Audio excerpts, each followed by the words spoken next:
नमस्कार मंडळी, स्वागत आहे गमभनाच्या आजच्या एपिसोडमध्ये. तुम्हाला देवळाली संख्या माहित आहे का? किंवा डेमलो संख्या म्हणजे डोंबिवली संख्या माहित आहे का? भुसकाळात पडलात ना? पण हे खरं आहे, या संख्या खरंच आहेत. आणि या संख्या शोधणारा एक अवलिया गणितज्ञ आपल्या महाराष्ट्रात होऊन गेला, आणि ते म्हणजे दत्तात्रेय रामचंद्र कापरेकर. ते कोण होते, त्यांचं कार्य काय, हे आपण या व्हिडिओमध्ये जाणून घेणार आहोत.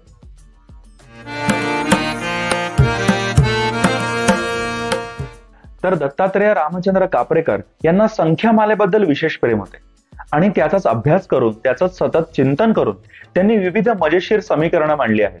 जसे काही कापरेकर संख्या, कापरेकर स्थिरांक, हर्षद संख्या, देवळाली संख्या, डेमलो संख्या म्हणजे डोंबिवली संख्या. चला तर बघूया काय आहेत ते. तर आता आपण कापरेकर संख्या म्हणजे काय ते जाणून घेऊ. त्यासाठी आपण एक संख्या उदाहरणार्थ घेऊ. उदाहरणार्थ 45. तर 45 या संख्येचा जर आपण वर्ग केला तर येणारं उत्तर येतं 2025. आता 2025 ही संख्या जर आपण दोन भागात विभाजित केली म्हणजे 20 आणि 25, आणि त्यांची जर आपण बेरीज केली तर आपल्याला परत मूळ संख्या म्हणजे 45 हीच मिळते.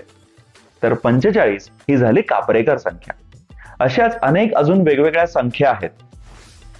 आता आपण बघूया कापरेकर स्थिरांक म्हणजे काय. तर दोन संख्या आहेत, 495 आणि 6174. या दोन जादुई संख्या कापरेकर स्थिरांक म्हणून ओळखल्या जातात. कसं ते बघूया. आता कापरेकर स्थिरांक जाणून घेण्यासाठी आपल्याला मनात एक 4 अंकी संख्या धरावी लागेल. उदाहरणार्थ म्हणून आपण ती संख्या घेऊया 2342. आता या संख्येतले आकडे आपण चढत्या क्रमाने आणि उतरत्या क्रमाने लावूया. चढत्या क्रमाने लावल्यानंतर ती संख्या होते 2234, आणि उतरत्या क्रमाने लावल्यानंतर ती संख्या होते 4322. आता मोठ्या संख्येतून छोटी संख्या वजा करूया. त्याचं उत्तर येतं 2088. आता हीच प्रोसेस आपण रिपीट केली आणि मोठ्या संख्येतून छोटी संख्या वजा करत गेलो तर आपल्याला जास्तीत जास्त 7 स्टेप मध्ये कायम ही वजाबाकी 6174 हीच येते. आणि 6174 ही संख्या जर आपण चढत्या आणि उतरत्या क्रमाने लावून वजाबाकी केली तरी दरवेळेला त्या संख्येचं उत्तर 6174 हेच येतं. हे आहे कापरेकर स्थिरांक. आणि हेच खरं होतं 3 अंकी संख्येबद्दल, ज्याचं उत्तर 495 हेच येतं. यामध्ये गंमत आहे बरं का. हे लागू आपल्याला होत नाही जेव्हा 4ही अंक हे एकच असतात. म्हणजे कदाचित 2222 किंवा 5555 हे आकड्यांबद्दल आपण असं म्हणू शकत नाही. बाकी सर्व संख्येबद्दल कापरेकर स्थिरांक हा लागू होतो. आता कापरेकरांनी दिलेली तिसरी संख्या आपण बघूया. ती म्हणजे हर्षद संख्या. आता हर्षद हा एक संस्कृत शब्द आहे, ज्याचा अर्थ आनंद देणे असा आहे. तर बघूया हर्षद संख्या म्हणजे काय. उदाहरणार्थ आपण एक संख्या घेऊया 2020. तर आता जर का त्या संख्येचे 4ही अंक आपण वेगवेगळे केले आणि त्यांची बेरीज केली म्हणजे 2020 मध्ये 2020 म्हणजे 2 अधिक 0 अधिक 2 अधिक 0 म्हणजे 4. जर का या संख्येने 2020 या संख्येला पूर्ण भाग जात असेल तर ती आहे हर्षद संख्या. तर या केसमध्ये 2020 ही हर्षद संख्या आहे. या अशा अजून अनेक हर्षद संख्या आहेत. आता कापरेकरांनी दिलेली चौथी संख्या म्हणजे डेमलो संख्या किंवा डोंबिवली संख्या आपण बघूया. किती अचाट आहे बघा. हे बघूनच किती छान वाटतंय. 1चा वर्ग 1, 11चा वर्ग 121, 111चा वर्ग 12321. किती अचाट आहे. आणि याच्या मागे पण एक छोटीशी गंमत आहे बरं का. डोंबिवली या रेल्वे स्टेशनला पहिले डेमलो म्हणत असत, आणि त्या रेल्वे स्टेशनावर कापरेकरांना हे सुचलं म्हणून त्यांनी या संख्येला डेमलो संख्या असं म्हटलं. आता आपण कापरेकरांनी दिलेली कदाचित सगळ्यात विचित्र संख्या बघणार आहोत, ज्याला देवळाली संख्या किंवा सेल्फ नंबर असंही म्हणतात. आता नीट लक्ष देऊन ऐका. सेल्फ नंबर किंवा देवळाली संख्या येण्यासाठी आपल्याला दोन संख्यांची बेरीज करायची.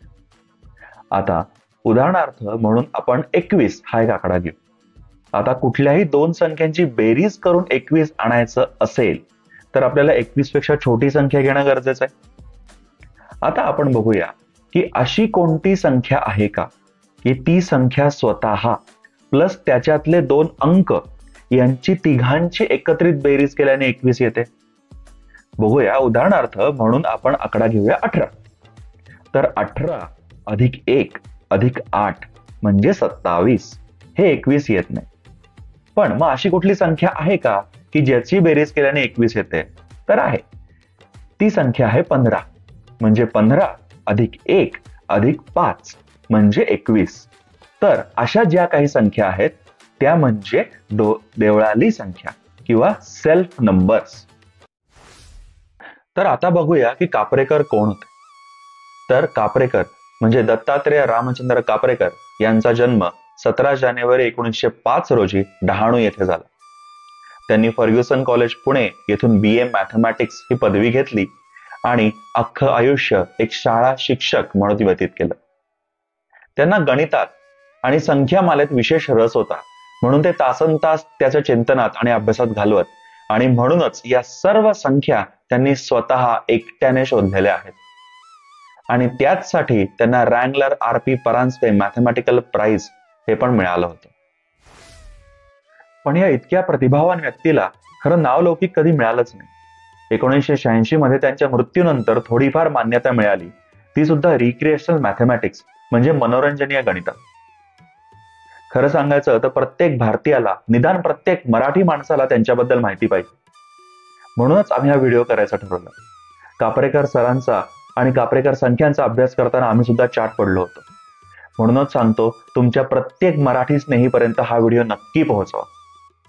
असेच काही नवीन आणि अचाट व्हिडिओ बघण्यासाठी गमभनला लाईक, शेअर आणि सबस्क्राईब करा. तसंच कापरेकर सरांबद्दल काही आणखी माहिती असल्यास किंवा अशा काही संख्या माहिती असल्यास आम्हाला कमेंटमध्ये जरूर कळवा. आम्ही त्या पुढच्या व्हिडिओमध्ये परत घेऊन येण्याचा प्रयत्न करू. धन्यवाद.